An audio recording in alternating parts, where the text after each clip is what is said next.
And hello, House Users here, ready for the 6th day of Christmas. I mean, fifth day of Christmas. Oh god, I messed that up. But anyway, we are reviewing Rise of the Guardians. I'm not the biggest fan of the title. I mean, I like it, but I don't know. Maybe Enter of the Guardians. I don't know. Just me. So this is a film I'm a huge fan of. I love this. I really do love this film. I think this is one of Dreamworks' most best films, but it's also one of the most underrated. I mean, this was a box office bomb when it came out, and it's unfortunate too, because I see this among one of the best films ever. So what is the premise? So the Guardians are all those fantasies of legend, legendary figures that we hear of from fantasies. You've got, which are Santa Claus, the Easter Bunny, the Sandman, and the Tooth Fairy. They've been keeping children safe all these years, and the children keep them going by believing in them. It's a bit of a win plus for both sides, which helps. But then all of a sudden the boogeyman makes a return, and otherwise known by Pitch Black. In fact, each of these mythological figures each have their own code name. Santa's North, the Easter Bunny is Bunny, Sandman is Sandy, and the Tooth Fairy is Toot. And in order to combat them, their the person who made them Guardians in the first place, the Man and Moon, who you never actually see, you just see the regular moon, instructs them to induct a new member into the Guardians, Jack Frost. Problem is, Jack doesn't want to be a part of it, mostly because he doesn't even know who he is and what purpose he has in the world. So the Guardians have to stop the boogeyman with Jack's help, in exchange of Jack finally learning who he truly is. So what works in this is the story, and I think it really is a good story. Jack's journey in this and motivation is believable. He feels like an outsider because no one can see him. The Guardians are able to be seen because children believe him, but no one believes in him. And he wonders why the Man on the Moon even created him in the first place. And when you finally see why the Man on the Moon created Jack, it's actually really touching.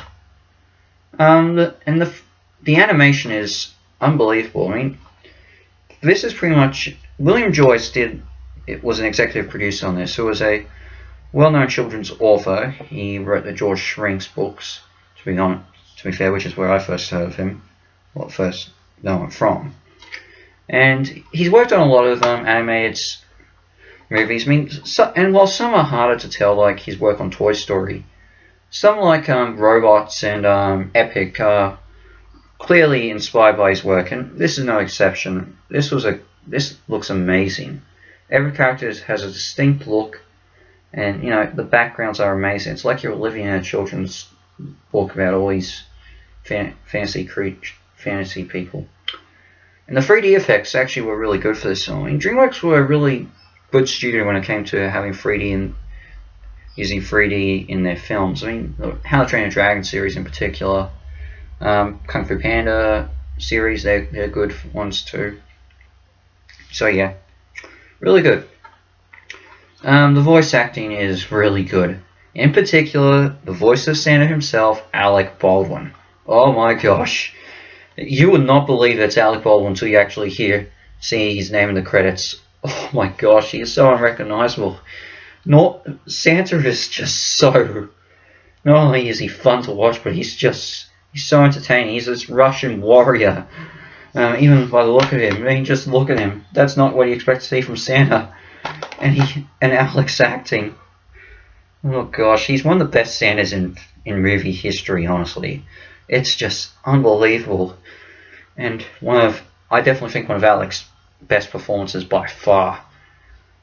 The action scenes are also pretty good too, especially when you see Jack use his powers, especially as he learns and gets more out of him as he travels with the Guardians. And every time they do something unique, like when the Guardians have to help the Tooth Fairy pick up teeth after all her mini fairies are taken away by Pitch Black.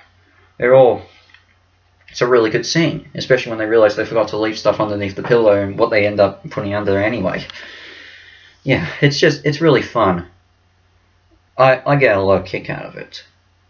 If I have really any problems with this, is there is the misunderstanding / argument scene where Jack does mess up something and the guys are disappointing him. I'm not going to be too leap over what happens and and what was so important with this event, but yeah, it is a bit of a nitpick of mine. Look, I can't get away from it because these are things I just want to skip entirely. So yeah, it's a problem for me. But in the meantime, I still love this film by far. One of my best Dreamworks movies ever. Don't think it's in my top 5 actually, but it definitely is in my top 10 somewhere. And the best two for me remain Kung Fu Panda 2 and Prince of Egypt, with How to Train Your Dragon Hidden World also in the mix. Probably, I guess, other stuff too, but I still love this. Great movie, love it. Definitely show your kids, especially around this time, so they can get a feel of Alec Baldwin's Santa. I'm giving this a 9 out of 10 half stars. So what is next on my reviews? I think it's time I get to some unfinished business. Last year I reviewed a movie based on the book, but it was the second adaptation of this, or second most well known. Time to go to the first one. And I'm excited to hear the oh so iconic song of this character. But in the meantime, House Mouse is out, and I'll see you for the 6th day of Christmas.